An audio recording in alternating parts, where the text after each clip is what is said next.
Good morning dear द्वितीय semester के इस क्लास में हम लोग आज नए चैप्टर को स्टार्ट करेंगे।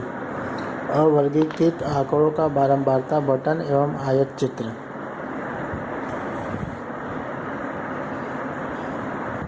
इस चैप्टर को गणित के हम जिस भाग में चर्चा करते हैं उसे सांख्यिकी बोला जाता है।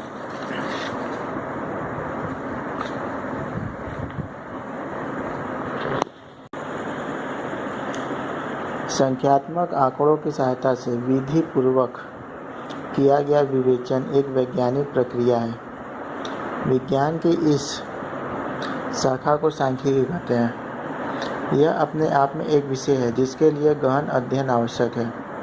सांख्यिकी को आंकड़ों का विज्ञान कहा जाता है।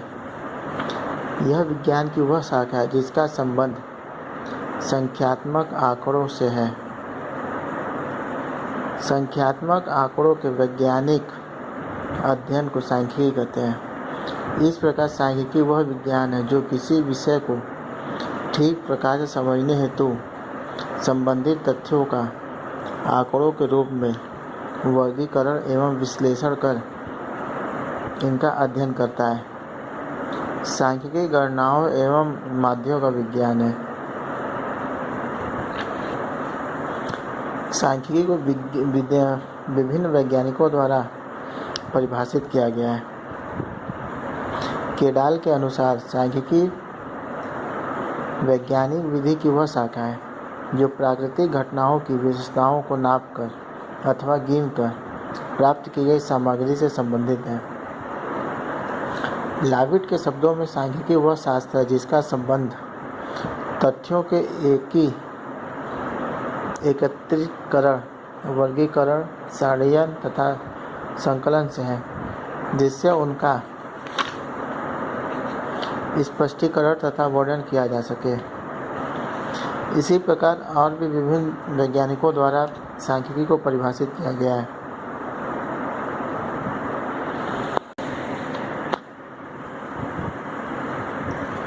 अब हम बात करते हैं सांख्यिकी का महत्व एवं उपयोग। वर्तमान समय में सांख्यिकी का उपयोग लगभग सभी विषयों में किया जाता है, जैसे गणित, विज्ञान, कृषि, भूगोल, अर्थशास्त्र, चिकित्सा एवं वैज्ञानिक अनुसंधान आदि में।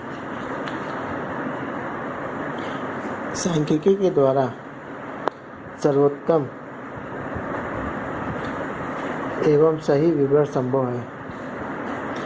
सांख्यिकी के द्वारा सामान्य निष्कर्ष निकालने में सहायता प्राप्त होती है। सांख्यिकी हमें अपने परिणामों को सार्थक और सरल रूप में संदर्भित करने में सहायक होती है।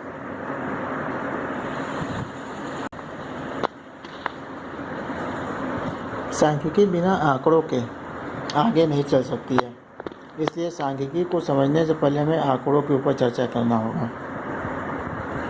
किसी तथ्य को स्पष्ट रूप से बताना, परिणाम तक पहुंचना अथवा दो या दो से अधिक स्थितियों की तुलना करना कठिन कार्य है, परंतु जटिल समस्याओं का समाधान निकालने में जिन संख्यात्मक परिणामों अथवा संख्यात्मक मानों का योगदान है, उन संख्यात्मक मान को आंकड़े कहा जाता है।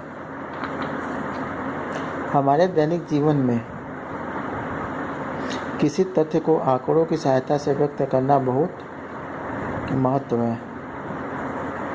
जैसे सुरेश को बहुत तेज बुखार है, कहने की अपेक्षा यह कहना अधिक अर्थपूर्ण होता है कि सुरेश को 104 डिग्री सेंटीग्रेड बुखार है। आज बहुत तेज वर्षा हुई, यह कहने की अपेक्षा यह कहना कि आज 21 मिलीमीटर वर्षा हुई तथ्य सच्चाई को अधिक स्पष्ट से व्यक्त करता है। किसी विद्यालय का परीक्षाफल बहुत अच्छा रहा, यह कहने से ज़्यादा अच्छा है कि उत्तीर्ण प्रतिशत 93% रहा।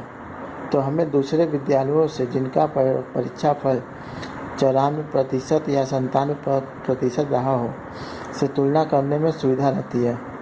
अन्यथा परीक्षा फल तो तीनों का ही अच्छा कहा जा सकता है। आज की दुनिया में बिना आंकड़ों की सहायता से कोई तथ्य स्पष्ट रूप से कहना या किसी तथ्य को प्रकट करना अथवा दो या दो से अधिक स्थितियों की तुलना करना प्राय असंभव सा है। आज विश्व की जटिल से जटिल समस्याओं को समझने में और उनका समाधान निकालने में भी आंकड़ों का और उनकी सहायता से प्राप्त संख्यात्मक परिणामों का अथवा संख्यात्मक भावों का बहुत योगदान रहता है। जनगणना के आंकड़ों में इसका एक ज्वलंत उदाहरण है, जिनकी सहायता से जानकारी प्राप्त की जाती है कि किस क्षेत्र विशेष की कितनी जनसंख्या है, पुरुष कितने हैं, छात्रों के लिए समुचित विद्यालय की सुविधा है या नहीं, कितने इसका लाभ उठाते हैं, विकास हेतु क्या किया जा सकता है, कितना कर लगाया जाए और किस प्रकार कर लगाए कि पिछड़े वर्ग को उठाने में सहायता मिले।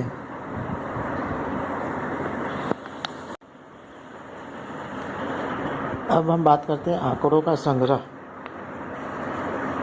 जब सांख्यिकी में हमें कोई समस्या प्राप्त होती है तो समस्या से सांख्यिकी का अध्ययन हेतु सर्वप्रथम आवश्यकता रहती है संबंधित आंकड़े जुटाने की। आंकड़ों के संग्रह हेतु सांख्यिकी सर्वेक्षण किया जाता है, जिसमें बहुत धन और समय व्यय करना पड़ता है। इसकी बचत के लिए सर्वेक्षक को पहले यह देखना चाहिए कि समस्या से संबंधित आंकड़े किसी प्रकाशित रिकॉर्ड में उपलब्ध है या नहीं और उनका उपयोग किया जा सकता है या नहीं। यदि आंकड़े पुराने नहीं हैं तो सर्वेक्षक इनका उपयोग अपनी समस्या के समाधान हेतु कर लेता है, अन्यथा वह अपने स्तर पर उस समस्या से संबंधित आंकड़े जुटाने का कार्य सुनियोजित ढंग से करता है।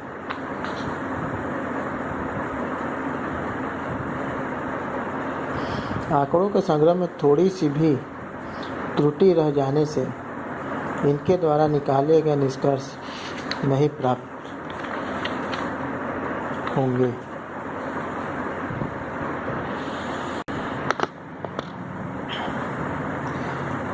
आंकड़ों के प्रकार। हमारे जो आंकड़े होते हैं वो दो प्रकार के होते हैं। पहला है प्राथमिक आंकड़े, दूसरा है द्वितीयक आंकड़े। प्राथमिक आंकड़े वे होते हैं सांख्यिकी अन्वेषक जिन आंकड़ों का स्वयं अथवा अपने कार्यकर्ताओं के सहयोग से सीधे संग्रह करता है, उन्हें प्राथमिक आंकड़े कहते हैं।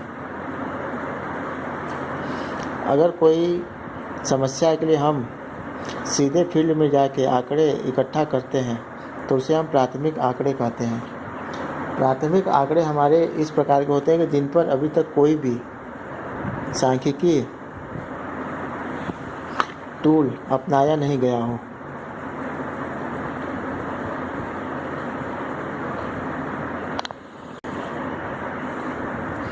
प्राथमिक आंकड़ों के संग्रह के लिए कई विधियां हैं। उसमें कुछ है प्रत्यक्ष व्यक्तिगत अन्वेषण करके, दूसरा परोक्ष अन्वेषण करके, तीसरा विशेषज्ञ के माध्यम से परीक्षा मौखिक अन्वेषण,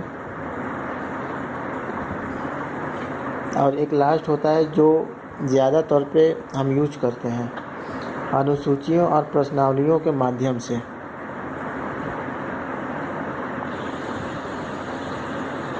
ये जो अनुसूचियों और प्रश्नावलियों के माध्यम से ये तरीका सबसे ज़्यादा डाटा के संग्रह में उपयोग किया जाता है।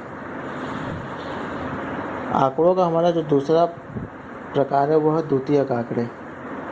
द्वितीयक आंकड़ों से तात्पर्य ऐसे आंकड़ों से है जो अन्वेषक अथवा उनके कार्यकर्ता के माध्यम से प्राप्त नहीं किए जाते, अपितु जिनको अन्य स्रोतों द्वारा संग्रहित आंकड़ों से प्राप्त किया जाता है। ये आंकड़े प्रकाशित अथवा अप्रकाशित हो सकते हैं।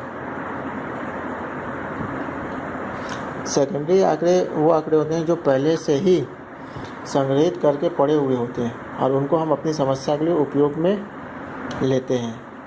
ऐसे आंकड़ों को द्वितीयक आंकड़े कहते हैं।